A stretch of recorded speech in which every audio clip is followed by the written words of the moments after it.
কেজরিওয়ালকে জেলে পাঠালেন, ভোটে হেরে গেল, ক্ষমতা হাতে চলে এলো, এবার কেজরিওয়াল অ্যাকুইটেড হয়ে গেল। না না, এখানকার যে সোরেন আছে ঝাড়খণ্ডের মুখ্যমন্ত্রী, সেও তো জেলে গেছিল। কই আমরা জিতিনি তো।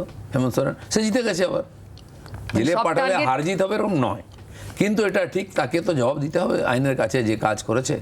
তার আগে মুখ্যমন্ত্রী মধু কোড়া, সেও জেলে ছিল বহু বছর, বিজেপি পাঠায়নি, কিন্তু প্রক্রিয়া সিস্টেম তারা পাঠিয়েছে। আপনারা এজেন্সি ইউজ করেছেন, আপনারা এখানে নারী নিরাপত্তা নিয়ে সন্দেশখালির ঝড় তোলার চেষ্টা করেছেন, আপনারা এরপরে ফাইনাল অস্ত্র কমিশন ইউজ করছেন বলে অভিযোগ। এগুলো এরপরেও যদি বাংলা দখল করতে না পারেন, স্ট্যাম্পড অফিশিয়ালি স্ট্যাম্পড হয়ে যাবে বিজেপি বাংলা দখলে ব্যর্থ। আপনারা কোনো উপায় করতে পারছেন না। আরজি কর নিয়ে এত বড় আন্দোলন হয়েছে, বিজেপি করেছে এরকম নয় তো, সময় তো করেছে। যদি ঠিক থাকে আন্দোলন, সবাই মেনে নিচ্ছে, তাহলে তো পরিবর্তন হওয়া উচিত। সন্দেশখালি যাবো কেন? কলকাতার বুকে এত বড় আন্দোলন, এত বড়, আমি তো বারবার বলেছি, বাংলাদেশে যে আন্দোলন হলো না, তার চেয়ে বড় আন্দোলন এখানে হয়েছে সাইলেন্টলি।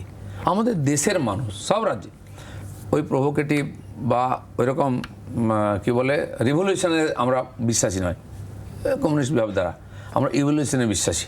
সব কিছু ধীরে ধীরে পরিবর্তন হয়, হাজার হাজার বছরের ইতিহাস আমাদের আছে, পরিবর্তন হয়েছে কিন্তু ধীরে ধীরে, মূল বেসের ঠিক জায়গায় থেকে। এখানে তো এত বড় শান্তিপূর্ণ যে একটা আন্দোলন হয়েছে, তার রিফ্লেকশন কোথায় হলো?